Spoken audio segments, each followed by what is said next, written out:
Question de M. Pierre Gosselin à Madame la secrétaire d'État auprès du ministre du Travail sur la restructuration de l'assistance publique. Vous avez la parole, M. Gosselin. Merci, Monsieur le Président. Madame la Ministre, ma question concerne le plan stratégique de la PHP pour la période 2011-2014. Si je vous questionne sur le sujet, c'est qu'au-delà des menaces que celui-ci fait peser sur le service public francilien de la santé, son élaboration par des technocrates a eu lieu dans la plus grande opacité. Communauté médicale, représentants du personnel et élus n'ont pas eu le droit au chapitre, et d'ailleurs ils ont été éjectés du conseil d'administration et des conseils de surveillance, qui était le cas dans l'hôpital de ma ville. La PHP, premier établissement public de santé en France, subit de plein fouet la violence de la politique gouvernementale de casse de l'hôpital public. Alors même qu'elle a été déjà confrontée à une perte de 700 postes en 2009 et 1150 postes en 2010, le plan stratégique de la PHP 2011-2014, adopté en septembre dernier, ordonne une économie de 116 millions pour la seule année 2011, à laquelle il faut ajouter l'impact en recettes de la baisse des tarifs de 0,7% que vous venez de décider, soit 1400 emplois en moins pour l'exercice 2011. D'ici à 2014, la baisse sera de 3000 postes au minimum. Pourtant, les salariés de la paix ne cessent de dénoncer la dégradation de leurs conditions de travail et le manque cruel de personnel. Qu'importe, pour faire des économies, vous ne reculez devant rien. Ainsi, le schéma de restructuration de la paix prévoit le regroupement en 12 pôles des 37 hôpitaux franciliens. Les annonces de fermeture de services se multiplient. Le service de chirurgie cardiaque de l'hôpital Henri Mondor à Créteil, plusieurs services pédiatrie spécialisés à Trousseau, l'hôpital Chenevier, la destruction de certains hôpitaux de long séjour tels Joffre à Draveil, Clémenceau à Chambecueil, Émile Roux à Limeil-Brévannes, etc. La PHP prévoit également le regroupement de plusieurs services d'urgence, Saint-Louis avec la Ribazière, Beaujon avec Bichat, Tenon avec Saint-Antoine, alors que le nombre de passages dans ces services ne cesse d'augmenter. C'est la fin de la permanence des soins sur notre territoire. À Ivry, ville dont je suis le maire, l'avenir de l'hôpital de gériatrie Charlefoy est menacé. 250 à 300 lits vont être supprimés, alors que le vieillissement de la population nécessiterait un accroissement de l'offre de gérontologie. Quel cynisme à l'heure où le gouvernement lance le débat sur la dépendance. Mais là aussi, l'opacité règne et il est très difficile d'avoir accès à des informations claires ou pour le moins fiables. Pour vous, l'heure est à l'hôpital-entreprise, et là où le service public recule, le secteur privé se frotte les mains. Il n'y a pas d'annonce de fermeture d'établissements publics de santé qui ne soit suivie de projets d'implantation de sites privés, le plus souvent inaccessibles aux personnes aux revenus modestes. Madame la ministre, je vous demande de suspendre l'application du plan stratégique de la PHP. Il vous faut déclarer un moratoire pour l'arrêt des suppressions de postes et fermetures de services et d'hôpitaux. Enfin, tous les acteurs de la santé doivent se retrouver autour d'une table pour élaborer ensemble la PHP de demain. C'est pourquoi je vous propose l'organisation d'états généraux de la santé à l'échelle de l'Île-de-France, ainsi que l'ont suggéré les conseillers communistes au Conseil régional d'Île-de-France. Je vous remercie. Vous avez la parole, Madame la secrétaire d'État. Merci, Monsieur le Président. Mesdames et Messieurs les députés, Monsieur le député Gosselin, vous m'interrogez sur l'évolution générale de la PHP induite par le plan de restructuration stratégique.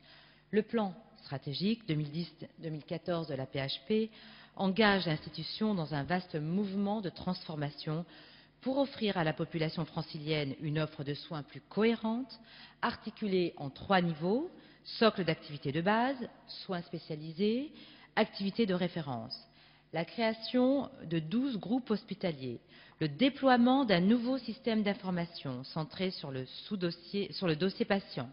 La réorganisation médicale doit permettre de constituer des masses critiques d'activité et utiliser au mieux les ressources en personnel médical et soignant. En 2009 et 2010, de nombreuses opérations ont déjà permis de modifier la physionomie d'ensemble de l'institution. Les opérations immobilières dont le terme est prévu dans les 2 années à venir sont principalement les suivantes: la livraison du bâtiment Buca Urgence Chirurgie Anesthésie à Tenon, du bâtiment complémentaire de cardiologie à la Pitié-Salpêtrière, l'ouverture de Corentin-Selton 2, de la seconde tranche de la maternité Louis Mourier, enfin l'achèvement du bâtiment Laennec à Necker-Enfants Malades. Toutes ces opérations ont été menées dans le but d'améliorer les conditions d'accueil et de sécurité, mais aussi de favoriser la mise en œuvre des projets médicaux de la PHP en intégrant l'impérieuse nécessité de maîtriser les coûts d'exploitation des services et de s'assurer d'un retour sur investissement significatif. Les opérations structurantes prévues au plan stratégique 2010-2014, mais dont le calendrier de réalisation n'est pas encore précisément arrêté, sont pour l'essentiel la restructuration de l'hôpital Lariboisière autour de 2 axes, accueil et aval des urgences d'une part, neurosensoriel tête-cou d'autre part, la création à Garches d'une plateforme du handicap, la création d'un centre de cancérologie intégré à la Pitié-Salpêtrière, la restructuration de l'hôpital Avicenne avec la création d'un centre intégré de cancérologie ainsi que de structures spécialisées en addictologie et prise en charge de l'obésité, le regroupement sur les sites de Robert Debré et Necker Enfants Malades de la majeure partie des activités de pédiatrie spécialisée, actuellement réparties sur 3 sites, dont l'hôpital Trousseau, ce dernier conservant, outre l'obstétrique, toute la pédiatrie générale et l'hémato-oncopédiatrique. Enfin, la reconstruction sur un site unique des hôpitaux Bichat et Beaujon. Par ailleurs, l'accent sera mis sur la réorganisation des activités médico-techniques, bloc opératoire, biologie notamment, ou à forte composante technique, réanimation d'Henri Mondor par exemple, en lien avec les options du projet médical retenues pour chacun des groupes hospitaliers. Monsieur Gosselin, vous reprenez la parole deux secondes simplement, parce que nous n'ignorons pas la nécessité qu'il y ait des restructurations dans les hôpitaux, bien entendu, y compris parce qu'il y a eu un retard considérable, je pense, sur des investissements qui auraient dû être faits depuis longtemps.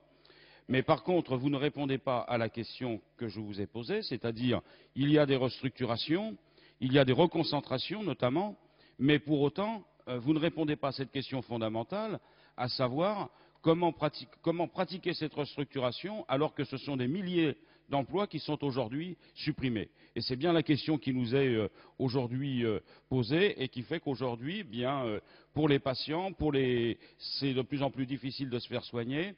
Et pour les praticiens, pour les infirmières, les médecins, c'est de plus en plus difficile de pouvoir travailler.